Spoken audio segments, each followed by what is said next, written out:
আপোনালোকে কেনেকুৱা পৰিৱেশ দেখিছে এতিয়া?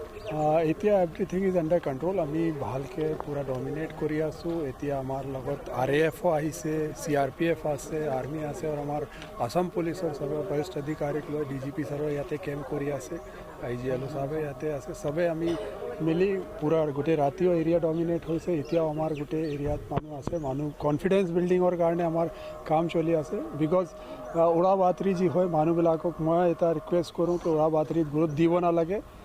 যি সঁচা কথা আছে ভেৰিফাই কৰক, আমাক জনাও। যদি কিবা ইনফৰমেশ্যন পায় পুলিচক জনাব লাগে, এডমিনিষ্ট্ৰেশ্যনক জনাব লাগে, আমি একশ্যন লওঁ।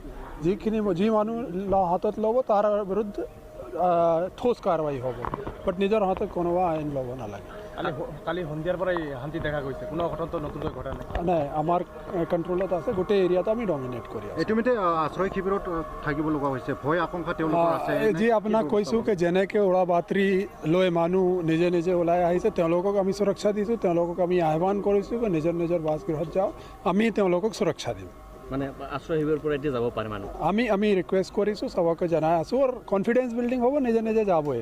আমাৰ এটা ভাল পৰিস্থিতি আহিব লাগে, সেইকাৰণে চবকে আমিও ৰিকুৱেষ্ট কৰি আছোঁ তেওঁলোকক ডমিনেট কৰাৰ কাৰণে, ফ'ৰ্চ এৰিয়াত ফ'ৰ্চ ডমিনেট কৰাকৈ তেওঁলোকৰ কনফিডেন্সটো ঘূৰাই আনিব চেষ্টা কৰিছোঁ। ৰেপিড একশ্যন ফ'ৰ্চ আৰ্মিক দেখিছোঁ চব ঠাইত চব ঠাইত আছে, তেওঁলোকে পূৰা ডমিনেট কৰি ফ্লেগ মাৰ্চ হ'ব নেকি আজি? চলি আছে, এইটো আমাৰ চলি আছে। এৰিয়া ডমিনেশ্যন গাঁৱে ভূঞে শান্তি সভা হ'ব বুলি শুনা গৈছে। এইটো হৈ আছে। এইটো আমাৰ এডমিনিষ্ট্ৰেশ্যনক লৈ DC চাহাবে তেওঁ ফালে পৰা কৰি আছে।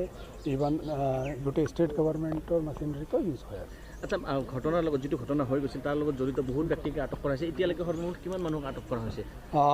আমি যি ঘটনা হৈছিলে, মেইন ইনচিডেণ্ট যি হৈছিলে, যাক লৈ ইমান হ'ল, তাতে 19 মানুহ এৰেষ্ট হৈছে।